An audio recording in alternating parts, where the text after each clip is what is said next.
అనేక పూర్వ పార్టీలు వేశాయి, పూర్వ నాయకులు వేశారు, కమ్యూనిస్ట్ పార్టీలు వేశారు. అందులోకి వచ్చే నాయకత్వం ఈ యొక్క భారతదేశ కమ్యూనిస్ట్ కార్యకర్తలు కావాలంటే ఎంతో కష్టపడాల్సి ఉంటుంది. మరి అటువంటి కష్టాలు వచ్చి ఇక్కడ ఇదంతా కూడా అది వచ్చినప్పుడు ఫోటోలు చూస్తే పూరి గుట్టలు ఇట్లా ముందేస్తున్నట్టుగా ఉంది.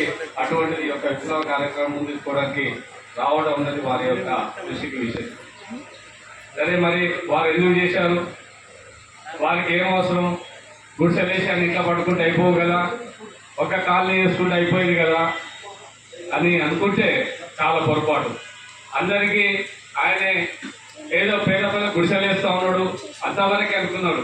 కానీ ఆయన గుడిసెలు వేసి అందులోకి వెళ్ళి విప్లవకారులు తయారు చేయాల్సిన అవసరం ఉన్నది.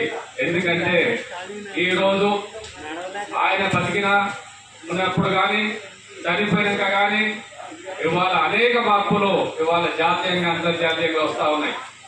ఇక్కడ నాకు తెలుసు, మేము మొదట్లో చిన్న ఉన్నప్పుడు వచ్చాము ఇక్కడ వేసినప్పుడు. అప్పుడు ఇక్కడ చాలా మంది ఇవాళ మధ్య వయస్కులు అయ్యారు. అప్పటికి ఇంకా చిన్న చిన్న పాపలు పిల్లలు ఇంకా పెళ్లి కానులు ఉన్నాడు. ఇవాళ వాళ్ళ పిల్లలు చదువుకొని ఇవాళ ఇంజనీర్స్ అయ్యి ఐటీ రంగంలో పనిచేస్తూ ఉన్నారు. చాలా సంతోషం.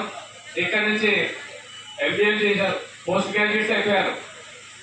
ఇవాళ మేము ఎక్కడ కూడా వెనకబడట్లేదని చెప్పి పోటీ ప్రపంచాన్ని ఎదుర్కొనే రకంగా ఇక్కడి నుంచి విద్యార్థులు ఇవాళ మార్కెట్ని ఎదుర్కొంటా ఉన్నారు. మరి వాళ్ళ ఐటీ రంగంలో చేసే వాళ్ళందరికీ బహుశా ఆ యొక్క పిల్లలు ఎట్లా చెప్తున్నట్టు ఆ తల్లిదండ్రులు కూడా అర్థం చేసుకుంటారు. ఏంటిదంటే ఈ ఐటీ రంగం రకంగా ఈ యొక్క కార్మిక వర్గ ప్రజలను, విద్యార్థులను, ఉద్యోగస్తులను, రైతులను, అన్ని వర్గాలను వాళ్ళ కష్టాలను నెట్టే విధంగా ఆ యొక్క విధానాలను అవలంబించే మితవాద శక్తులు అంటే రైట్ వింగ్ ఫోర్సెస్ చట్టం. అవన్నీ ప్రపంచవ్యాప్తంగా అభివృద్ధి చెందిన దేశాలుగా కానీ ఇవన్నీ వస్తున్న క్రమంలో ఇవాళ తారీఖు మన ట్రంప్